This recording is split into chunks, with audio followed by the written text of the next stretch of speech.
Nasa likod ng lumang bahay sa bayan ng San Pablo, Laguna ako, isang babae na 50 taong gulang na, may batang anak na lalaki na si Carlo. Mahirap aminin, pero ang koneksyon namin ni Carlo ay lampas pa sa inaanak na relasyon. Parang may lihim na hibla na nagdurugtong sa amin na kahit anong pilit ay hindi ko lubos na maintindihan. At ngayong Pasko, nagpa siya akong gawin ang isang kakaibang regalo para sa kanya, isang bagay na walang ibang babae ang makapagbibigay. Isang bagay na tatago sa mga hangganan ng puso at magpapabago sa amin magpakailanman. Si Carlo, 16 na taong gulang na ngayon, ay palaging mabait, maalalahanin at responsable. Pero sa paglipas ng panahon, may kakaibang epekto ang kanyang presensya sa akin. Naalala ko noong bata pa siya, mga 10 taon, na bumalik siya galing laro sa plaza, suot ang maikling polo at tsinelas na pang-casual. Ang buhok niya ay medyo magulo dahil sa pagpapawis, at ang ngiti niya ay parang araw na sumisikat sa bahay namin. May kakaibang kiliti sa dibdib ko na matagal ko nang hindi naramdaman. Akala ko pansamantala lang yon pero hindi. Sa bawat araw, napapansin ko ang mga maliliit na bagay, yung paraan ng pag-ayos niya ng buhok gamit ang kamay, yung pagyuko niya kapag kausap niya ako, pati na ang tono ng boses niya. Kapag tinawag niya akong kinanay, hindi ko maiwasang tumingin sa kanya mula sa kusina habang naglalaba o nagluluto. Minsan, habang nakaupo siya sa sala, naiisip ko kung paano siya lumaki ng ganito kabilis. Naalala ko ang isang gabi nang magkasama kaming nanonood ng pelikula, isang comedy na kaduda-dudang katawa-tawa sa sobrang corny. Habang naghahati kami ng mangkok ng popcorn, nagdikit ang mga kamay namin nang sabay kaming kumuha ng popcorn. Sandali lang pero may kuryente na dumaloy sa katawan ko. Napangiti siya lang at nagpatuloy sa panonood. Ako naman ay nanatiling nakapikit, iniisip kung bakit ganoon ang reaksyon ko sa simpleng hawak.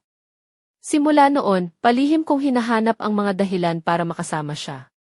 Kapag sinabi niyang pupunta siya sa palengke, sinasamahan ko. Kapag nag-aaral siya sa sala, nag-aalok akong tumulong kahit sa pag-aayos ng mga resibo o paglalaba. Pinapaliguan ko ang sarili ko ng panloloko na gusto ko lang maramdaman ang presensya niya. Pero sa loob-loob ko, alam kong maihigit pa roon, isang pagnanasa na hindi ko matanggihan. May mga sandali ng matinding guilt. Tumingin ako sa salamin at nagtanong, ano ba to? Nanay ka, paano mo magagawa to? Pero kapag pumasok siya sa kwarto na may ngiting nakakabighani, nawawala ang lahat ng pagdududa ko. Siya ang mundo ko, ang anak na iniwan ng tatay niya nang siya ay maliit pa. Habang papalapit ang Pasko, ramdam ko ang lumalalim na damdamin na parang apoy na hindi ko kayang apusin. Nagpaplano ako ng isang espesyal na sorpresa na walang ibang makakapantay. Habang nag-aayos kami ng parol at naglalagay ng mga palamuti sa aming maliit na Christmas tree, may kakaibang saya na sumisilip sa puso ko, hindi lang dahil Pasko, kundi dahil sa kanya. Isang hapon habang nagpapalipas ng oras sa bakuran, tumigil si Carlo upang tumingin sa langit. Nanay, gusto ko lang sabihin na masaya ako tuwing Pasko kasama ka. Parang mas mainit at mas masaya ang lahat kapag nandyan ka. Napahawak ako sa kanyang balikat at mumiti habang sinasabi, ikaw naman ang dahilan kung bakit espesyal ang Pasko ko, anak. Hindi ko alam kung paano ko ipapaliwanag ang nararamdaman ko, pero alam kong malapit na ang sandali na binabalak kong ilahad ang lihim na ito. Isang lihim na maaaring baguhin ang lahat, isang lihim na magpapalalim sa aming ugnayan ng hinding-hindi namin malilimutan. Sa gabing iyon, habang ang mga ilaw ng parol ay mahina ngunit nagliliwanag, naramdaman ko ang bigat ng desisyon ko. Hindi na ako makakatakbo pa pabalik. Ang regalo ko para kay Carlo ay hindi isang bagay na mahahawakan, kundi isang damdamin na nais kong iparating, isang damdamin na magpapabago sa amin magpakailanman. Habang papalapit ang gabi ng Pasko sa aming munting bahay sa San Pablo, unti-unting nagbago ang hangin. Ang lamig ng Disyembre ay dumadaloy sa bawat sulok, kaya naman nagbihis ako ng maayos, isang pulang blouse na bahagyang bumabalot sa aking baywang, at itim na palda na abot ni ilang ang haba. Tamang-tama para magmukha akong elegante ngunit hindi sobra. Nilagyan ko ng simpleng kwintas na perlas, isang alaala mula sa aking ina, at ang aking mga paa ay naka-open toe sandals na may maliit na takong. Hindi ko maalis ang pakiramdam na may kakaibang tensyon sa hangin, parang may inaabangang pangyayari. Si Carlo naman ay nakasuot ng puting polo shirt at maong na pantalon, medyo formal para sa amin pero bagay naman sa kanyang tangkad at pangangatawan. Ang buhok niya ay maayos na suklay, at ang mga mata niya ay kumikislap sa ilaw ng parol. Napansin ko ang kanyang mga kamay, malinis, medyo magaspang dahil sa mga gawain sa eskwela, ngunit mailambot na nakakabighani. Parang gusto kong hawakan ang mga ito ng matagal, pero pinipigilan ko ang sarili. Habang naghahanda kami para sa hapunan, napansin kong may kakaiba sa kanyang mga titig, hindi na lang simpleng pagmamahal ng anak sa ina, kundi maihalong pag-aalala at pag-usisa. Tila ba sinusubukan niyang unawain ang mga damdamin ko na hindi ko pa nasasabi. Nanay, sabi niya habang tinutulak ang plato sa mesa, bakit ba parang kakaiba ka ngayon? Para kang may tinatago. Napangiti ako ng bahagya, sinubukang maging kalmado. Walang anuman, anak. Siguro lang, special ang Pasko natin ngayong taon. Napatingin siya sa akin ng matagal, at para bang may gustong sabihin, pero pinili niyang manahimik. Habang nag-uusap kami, napagtanto ko na ang bawat sandali ay puno ng mga hindi nasabi, ng mga lihim na pumipigil sa akin na maging totoo. Ngunit hindi na ito pwedeng itago pa. Ang Pasko ay tungkol sa pagiging bukas sa puso, sa pagtanggap ng pagmamahal kahit na sa pinakamadilim na bahagi nito. Nagpa siya akong samantalahin ang pagkakataon nang matapos ang hapunan. Carlo, tawag ko sa kanya ng malumanay, may gusto akong sabihin sa'yo. Mahirap para sa akin ito, pero kailangan kong maging tapat. Napalapit siya sa akin, ang kanyang mukha ay puno ng pag-aalala at pagtitiwala. Ano iyon, nanay? Alam mong nandito lang ako para sa'yo. Napangiti ako, at sa sandaling iyon, ang mundo ay tila tumigil, ang mga ilaw ng parol ay naglalaro sa kanyang mga mata, at ang init ng kanyang presensya ay bumalot sa akin. Ngunit bago ko masimulan ang aking pagsisiwalat, bigla akong napatawa nang marinig ang kanyang biro. Alam mo, nanay, kung may regalo kang ibibigay na kakaiba, sana naman hindi ito isang malaking utang na kailangan kong bayaran, ha? Napangiti ako ng malawak, at naramdaman kong kahit sa gitna ng tensyon, meron pa ring saya at saya sa pagitan namin. Ngunit sa kabila ng biro, naramdaman ko ang lalim ng sandaling ito, isang sandaling magbabago sa aming buhay mag-ina.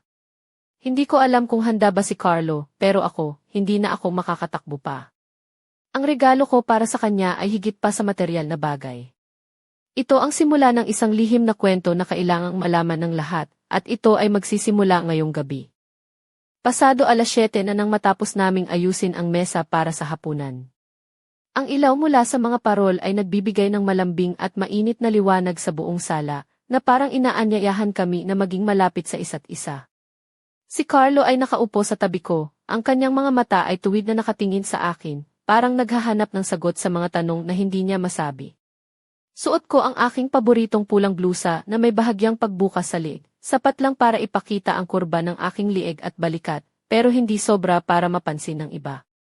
Ang aking itim na palda ay dumampi sa aking mga hita habang ako'y nakaupo, at ang mga sandalyas ko ay may maliit na takong na nagpapataas ng aking postura. Sa kwento ng bawat Pasko, ganoon ang gusto kong ipakita, isang ina na puno ng pagmamahal, ngunit may tinatagong lihim. Carlo, simula ko nang may bahagyang kaba sa boses, alam mo ba kung gaano kakahalaga sa buhay ko? Napangiti siya at tumango ng mahinahon. Nanay, lagi kong nararamdaman iyon. Ang kanyang mga mata ay nagliwanag at nagkaroon ng kakaibang lambing sa kanyang mga tingin. Habang nagsasalita ako, naaalala ko ang mga araw na palagi siyang tumutulong sa akin sa bahay, ang pag-aasikaso sa mga gawain, ang pagtulong sa pag-aayos ng mga dekorasyon sa Pasko, at ang mga sandaling nagpapatawa kami sa kusina habang nagluluto. Ngunit sa likod ng mga iyon, may isang damdamin na unti-unting lumalalim sa puso ko, na hindi ko noon maintindihan. Ngayong gabi, patuloy ko, may gusto akong ibahagi sa'yo. Isang regalo na hindi mo makikita sa tindahan, ngunit isa itong bagay na galing sa puso ko. Napatingin siya sa akin ng masigasig, at tila ba nag-aalangan kung tatanggapin niya ito. Biglang kumatok sa pinto ang aming aso, si Bantay, na tila gusto ring sumali sa aming usapan. Tawa si Carlo at niyakap ang aso. Nanay, baka gusto mo nang isugal ang regalo mo sa akin, pero baka mas gusto ni Bantay ang biskwit kaysa sa sikreto mo, biro niya. Napatawa ako ng malakas, at kahit na may tensyon, ang halakhak namin ay nagbigay ng ginhawa sa aming puso. Ngunit sa likod ng mga ngiti, naramdaman ko ang bigat ng desisyon ko. Hindi na ako makakatakas pa. Ang regalo ko ay isang lihim na magpapabago sa aming relasyon ng hindi inaasahan. Habang pinagmamasdan ko si Carlo, naisip kong kahit ano pa man ang mangyari, kailangan kong maging matapang, dahil sa gabing ito, ilalantad ko ang tunay kong damdamin, kahit na ang mundo ay hindi pa handa para dito. Pasado 8:00 na nang matapos ang aming hapunan sa maliit naming dining area sa likod ng bahay sa San Pablo. Ang lampara sa kisame ay nagbigay ng malambing na liwanag, sumasalamin sa mga matang puno ng mga hindi nasabing emosyon. Si Carlo ay nakaupo sa tabi ko, ang mga mata niya ay diretso sa akin, parang sinusubukang basahin ang mga lihim ng puso ko. Nakamangublaos ako, bahagyang bukas sa balikat, na nagpapakita ng malambot na kurba ng liig ko, at may itim na maong na medyo mataas ang baywang, na nagpapahaba sa aking mga binti. Ang mga simpleng hikaw na perlas ay kumikislap sa liwanag ng parol, at ang aking mga paa ay nakasuot ng sandal na may maliit na takong, na nagbibigay ng kaunting taas at kumpiyansa. Alam kong hindi ako pangkaraniwan ngayong gabi, at iyon ang gusto kong ipadama. Carlo, simula ko ng dahan-dahan, alam mo, sa buhay ko, ikaw ang pinakamahalagang regalo na natanggap ko. Mula noong mawala si tatay, ikaw ang naging lakas ko. Napatingin siya sa akin ng maihalong kalungkutan at pag-intindi. Nanay, alam ko po yan. At lagi kong ipagmamalaki na ako ang anak mo. Habang nagsasalita ako, lumapit siya sa akin, at hinawakan ang kamay ko ng mahigpit. Ang init ng kanyang palad ay nagpasigla sa akin, nagpapaalala na sa kabila ng lahat, mayroon pa kaming matibay na ugnayan. Ngunit may bahagi ng puso ko na naglalaban, isang damdaming hindi ko matanggihan, isang lihim na gusto kong ipahayag. Biglang tumunog ang cellphone ko. Nagulat kami pareho. Pasensya na, nanay. Siguro si Tita Liza na naman ang nagte-text tungkol sa handa bukas, sabi ni Carlo na may ngiti. Sige, sagutin mo na, sabi ko, pilit na nagkukunwaring kalmado, kahit na ang puso ko'y kumakabog. Pagkatapos sagutin ang tawag, bumalik ako sa tabi ni Carlo. Anak, gusto kong malaman mo na kahit ano pa man ang mangyari, lagi akong nandito para sa iyo. At may isang bagay na nais kong ibigay sa iyo ngayong Pasko, isang bagay na hindi mo malilimutan. Napailing siya, tila ba nag-aalangan ngunit interesado. Habang nakatingin ako sa kanya, naramdaman ko ang bigat ng sandali. Hindi ko alam kung paano tatanggapin ni Carlo ang regalo kong ito, ngunit handa na akong harapin ang anumang mangyari. Sa likod ng mga ilaw ng parol at malamig na hangin ang Disyembre, ang puso ko ay naglalakbay sa isang daan na hindi na pwedeng balikan. Sa isang iglap, ang pinto ng bahay ay bahagyang bumukas, at may malamig na hangin ang pumasok. Napatingin kami ni Carlo, at sa dilim ng gabi, may isang anino na tila sumusunod sa amin mula sa labas, isang tao na hindi namin inaasahan. Pasado 8:30 na nang maramdaman ko ang bigat ng presensya sa likod ng aming bahay. Ang malamig na hangin ng Disyembre ay parang nagdala ng isang kakaibang lamig na hindi galing sa panahon. Si Carlo ay tumayo at lumingon sa pintuan, ang kanyang mga mata ay kumikislap ng pag-aalala. Nanay, may tao ba sa labas? Tanong niya, palihim na hinahanap ang mga anino sa madilim na bakuran. Suot ko ang aking mahabang kardigan na may kulay ginto, na bumabalot sa akin ng mahigpit, parang yakap na gusto kong maramdaman sa gitna ng hindi inaasahang pangyayari. Ang mga hikaw kong perlas ay kumikislap sa liwanag ng parol, at ang aking mga paa ay nakapirming nakasandal, handa sa anumang mangyayari. Nilapitan namin ang pintuan at dahan-dahang binuksan ito ni Carlo. Sa harap namin ay si Mang Lito, ang aming kapitbahay na matagal nang naninirahan sa kabilang bahay. May dala siyang maliit na kahon na may pulang ribbon, at sa kanyang mukha ay maihalo ng kaba at pag-asa. Pasensya na po sa abala, nandito po ako para ihatid itong regalo mula sa inyong tiyahin, paliwanag niya. Napangiti ako ng bahagya, ngunit may kulang sa aking puso. Ang plano ko para kay Carlo ay kakaiba, isang lihim na regalo na hindi pwedeng ipagkatiwala sa iba. Habang tinatanggap ko ang kahon, napansin kong nakasulat sa gilid nito ang mga salitang para kay Carlo, mula sa isang nagmamahal. Bumalik kami sa loob ng bahay, at habang binubuksan ni Carlo ang kahon, naramdaman ko ang kakaibang tensyon. Sa loob nito ay isang lumang kwaderno na may makapal na balat at gintong mga pahina. Nanay, ano kaya ito? Tanong niya, habang pinagmamasdan ang kwaderno. Isang regalo na puno ng mga kwento, sagot ko, pilit na pinipigil ang kaba sa aking boses. Mga alaala ng Pasko, mga lihim at mga pangarap. Napatingin siya sa akin ng matagal, at sa mga mata niya ay may bahid ng kuryosidad. Ngunit sa likod ng mga ngiting iyon, naramdaman ko ang bigat ng desisyon. Hindi lang ito tungkol sa isang kwento o regalo, kundi sa isang paglalakbay ng damdamin na hindi pa namin lubos na naunawaan.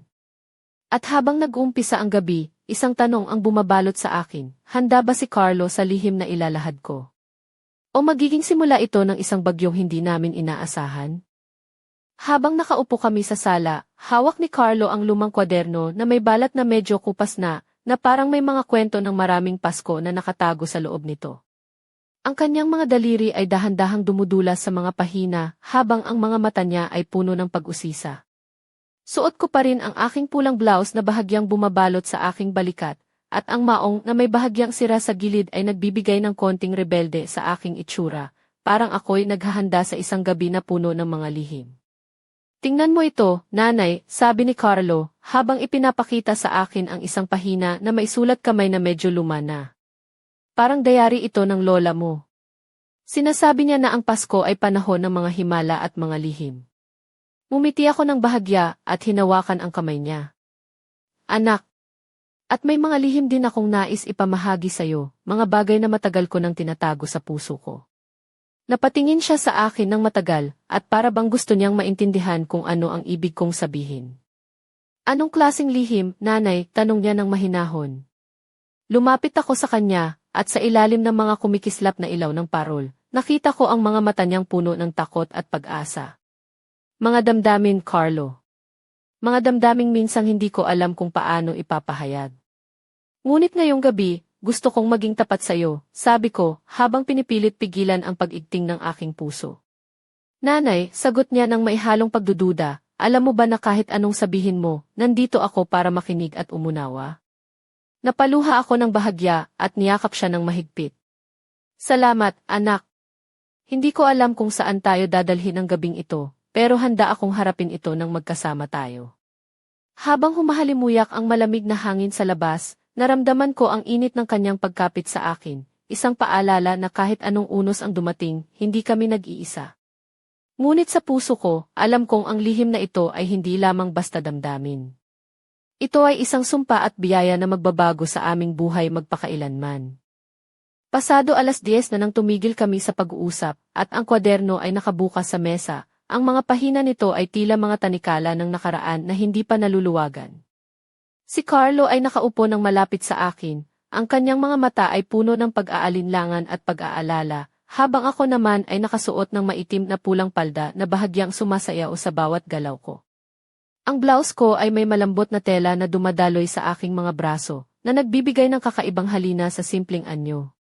Nanay, bulong niya, baka masyado na ba tayong malalim sa mga bagay na hindi pa natin handang harapin?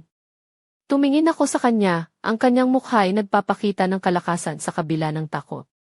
Alam kong mahirap, anak. Pero ang buhay ay puno ng mga sandaling kailangan nating harapin ang katotohanan, kahit gaano pa ito kasakit o kakaiba. Habang pinagmamasdan ko siya, naisip ko ang mga taon ng pag-iisa at ang mga gabi na nagmumuni-muni ako sa mga hindi ko na ipahayag na damdamin.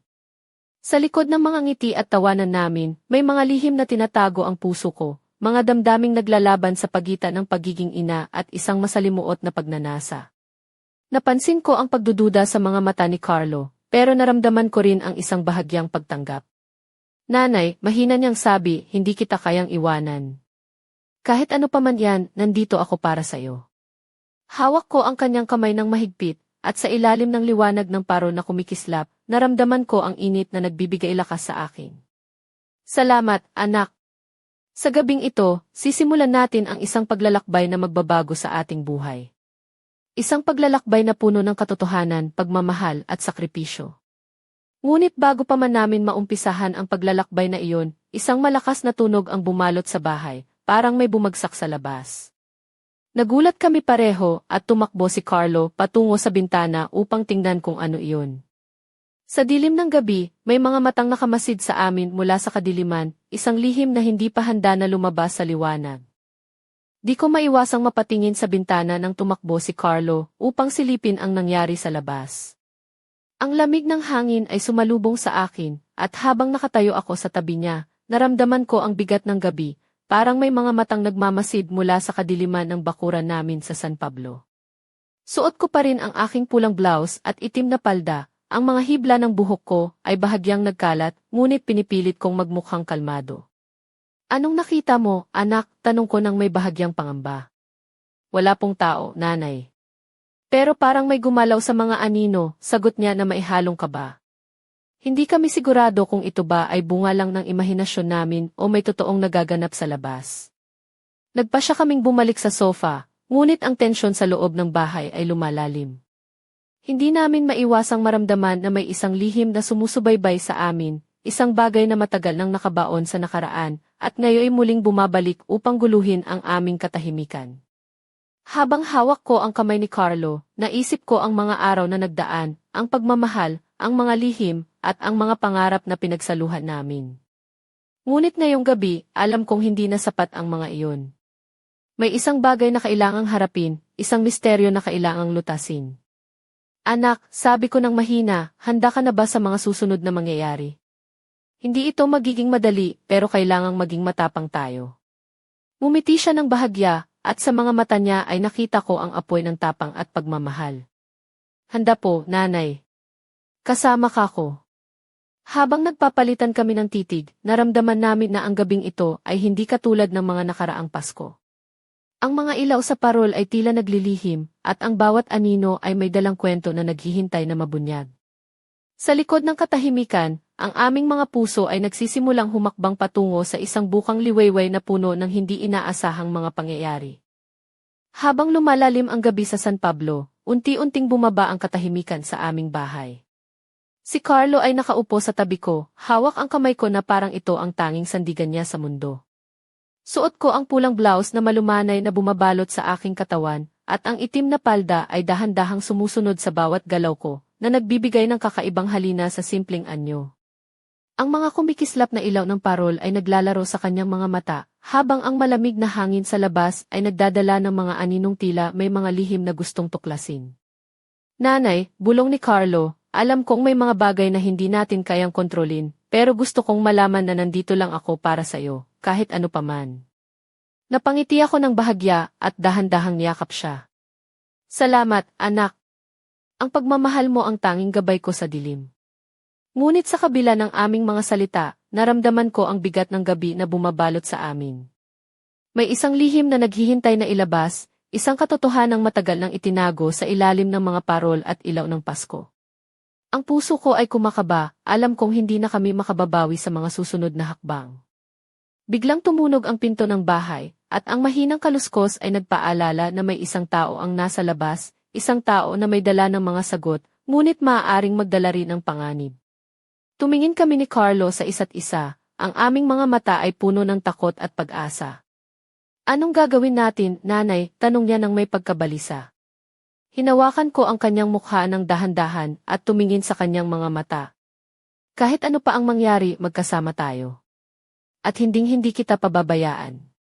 Bumukas ang pinto, at isang anino ang pumasok sa loob, isang aninong magpapabago sa aming buhay nang hindi inaasahan. Sa gabing iyon, nagsimula ang isang bagong kabanata, isang kwento ng pag-ibig, lihim, at tapang na magtatakda ng aming kapalaran. Pumasok si Mang Lito sa loob ng bahay, dala ang malamlam na ngiti at ang kanyang mga matang puno ng pag-aalala. Pasensya na po sa abala, sabi niya, pero may nais po akong iparating mula kay Tia Liza. May mahalagang bagay daw po siyang gustong sabihin sa inyo, lalo na ngayong gabi ng Pasko. Nakita ko si Carlo na bahagyang nanginginig, pero matapang na tumayo at nilapitan si Mang Lito. Suot ko ang aking pulang blouse na bahagyang bumabalot sa aking balikat, at ang maong na medyo sumasayaw sa aking mga hita, habang ako'y nakatayo malapit sa pintuan. Ang mga parol sa paligid ay kumikislap ng tila ba nagbabantay sa bawat sandali. Anak, mahina kong bulong sa kanya, handa ka na ba sa mga susunod na hakbang? Hindi na ito basta regalo, ito na ang simula ng isang lihim na magbabago sa ating buhay magpakailanman. Tumango siya ng bahagya, at sa kanyang mga mata ay natanaw ko ang tapang at pagtanggap. Ang mga sandali bago ang pagsisiwalat ay puno ng tensyon, ngunit ramdam ko na ang ating mga puso ay nagsimulang magsalita ng totoo. Biglang bumukas ang lumang kwaderno, at ang mga pahina nito ay nagliwanag sa kakaibang paraan, parang may buhay ang mga salita, naglalaman ng mga lihim na matagal nang nakabaon sa nakaraan. Ang hangin sa bahay ay nagdala ng malamig na simoy, at naramdaman naming pareho ni Carlo na ang aming mundo ay nag-iba na. Habang nagsisimula ang pagsisiwalat, ang mga ilaw ng parol ay nagningning ng mas maliwanag, at ang bawat salita ay naging tulay sa pagitan ng aming mga kaluluwa. Sa gabing iyon, sa ilalim ng mga bituin ng Pasko sa San Pablo, nagsimula ang isang kwento ng pag-ibig na hindi inaasahan, ng mga lihim na kailangang harapin, at ng tapang na magdadala sa amin sa isang bagong bukang liwayway. Ngunit sa dulo ng lahat, may isang tanong na nananatili, ano ba talaga ang lihim na dala ni Tia Liza, at paano ito magbabago sa aming buhay? Ang sagot ay naghihintay pa lamang na mabunyag sa mga darating na araw.